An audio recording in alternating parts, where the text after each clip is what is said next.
Olá, tudo bem com você?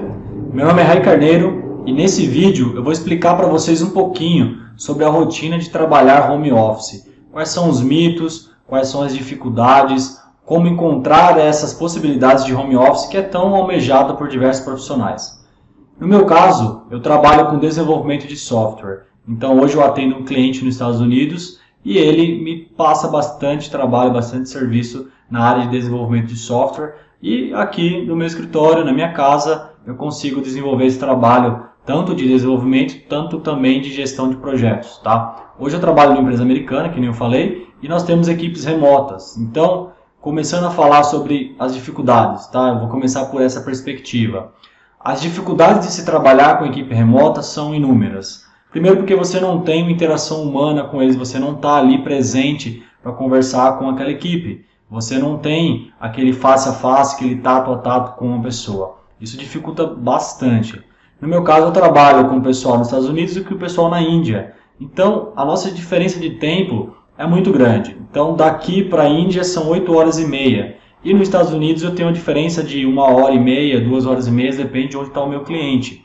Isso é uma dificuldade grande, sim, principalmente com o pessoal da Índia que eu trabalho.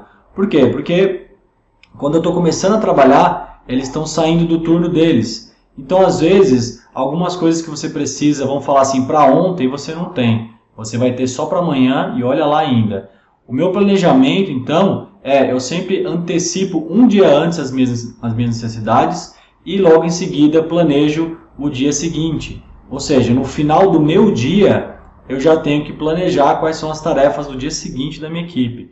Isso é uma dificuldade imensa, né? Porque às vezes não, sempre acontece algum tipo de problema, algumas dificuldades acontecem e, às vezes, se você trabalha no mesmo fuso horário, você consegue até atender aquela necessidade. Isso é um problema que você tem quando você trabalha principalmente com fuso horário diferente, né?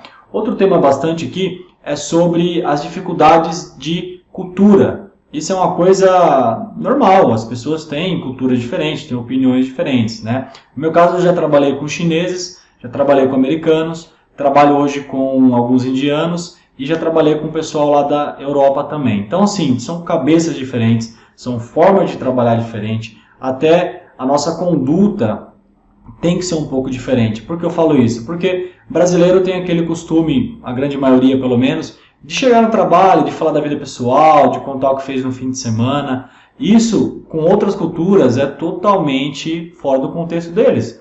E nós temos que entender isso, nós temos que saber que, ok, a minha cultura, eu faço isso, não tem problema, mas a cultura alheia é diferente. Então, por exemplo, quando eu trabalhava com chineses, tive algumas oportunidades de estar lá também, você percebe que os chineses eles são um pouco mais retraídos, não falam muito da vida pessoal.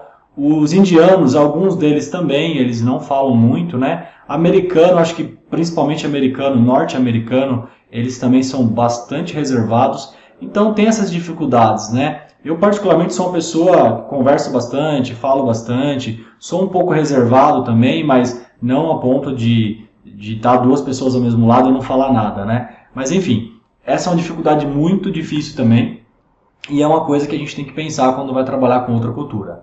Agora você pode estar se perguntando, bacana, você já falou sobre as dificuldades, já falou sobre como é essa questão cultural, tempo, fuso horário, mas como que eu começo a procurar por essas vagas, tá? Vamos falar no meu caso, eu achei a minha vaga que eu estou atuando hoje, para quem é da área de TI, de desenvolvimento de software, no APinfo, é o site apinfo.com.br.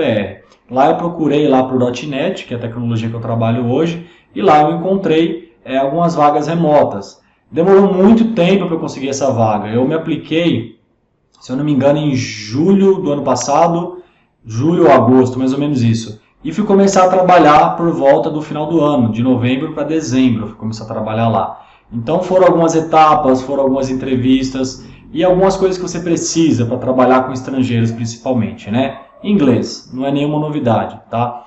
Inglês básico, gente, infelizmente não funciona, tá? Principalmente porque, bom, pelo menos no meu cenário, né? Porque eu lido com o cliente no dia a dia. Eu tenho que falar com o cliente, tenho que ligar para o cliente, tenho que tirar dúvidas, tenho que levantar requerimento, tenho que desenvolver alguns projetos que eu faço toda a parte de gestão do projeto também. Então, sem ter a fluência nesse idioma, fica muito complicado. Ah, mas o inglês avançado funciona para algumas funções? Funciona. Às vezes, se você não vai ter tanto contato com o cliente, funciona.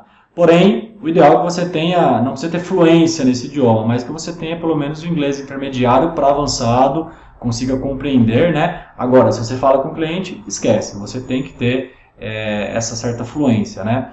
Outra coisa interessante também, outros sites interessantes que você pode procurar é o TopTal, toptal.com. Ele é um site que você pode se aplicar para trabalhar como freelancer. Já falo aqui que é um site que é bem seleto, tá? É bastante complicado você conseguir entrar nessa empresa. É uma empresa que, se eu não me engano, eles pegam apenas 3% de todos os profissionais que se aplicam. Então, a cada 100 pessoas, apenas 3 entram. Eu já participei de uma seletiva deles, não consegui passar. Era para uma vaga talvez que estivesse um pouco acima dos meus skills, né, das minhas habilidades. Mas enfim, o processo foi bem bacana, então fica uma dica de um site aí também. Um outro site que eu vou deixar como dica aqui para vocês, principalmente para quem é de TI e desenvolve software, é a Crossover, crossover.com. É um site que normalmente contrata pessoas para trabalhar de forma remota, de forma autônoma, e aí eles pagam por hora, tá? Se eu não me engano, um desenvolvedor .NET Senior estavam pagando entre 25 a 30 dólares por mês, por hora. Então você pode ter uma base aí de quanto ficaria mais ou menos, né? É bem tranquilo assim, sabe? O trabalho no dia a dia é bem tranquilo, tem bastante demanda, só que alguns pontos que a gente tem que se atentar é a disciplina. Se você não tem disciplina para trabalhar em casa e você quer trabalhar em casa, esse é o ponto que você mais vai sentir dificuldades. Trabalhar em casa e no conforto, entre aspas, da sua casa é complicado, tá? Existem algumas técnicas e tudo mais, eu vou fazer no próximo vídeo, vou falar aqui para vocês algumas técnicas que eu uso, que fazem com que eu consiga ter uma concentração no que eu estou fazendo, não desviar o meu foco e tudo mais. E por isso, acho que dá para falar mais diversas oportunidades. Vou ver se eu faço mais alguns vídeos também, mostrando esses sites, como que se aplica neles, essas ferramentas de produtividade que eu estou utilizando. Então, assim, eu gostaria de deixar esse vídeo como um vídeo inicial, um vídeo para falar aqui para vocês sobre essa série de home office, de trabalho remoto. Então, eu fico por aqui. Se tiver alguma dúvida, não hesitem em me perguntar. Dentro do meu tempo eu vou respondê-los, tá bom? Então, um grande abraço para vocês. A gente se vê no próximo vídeo.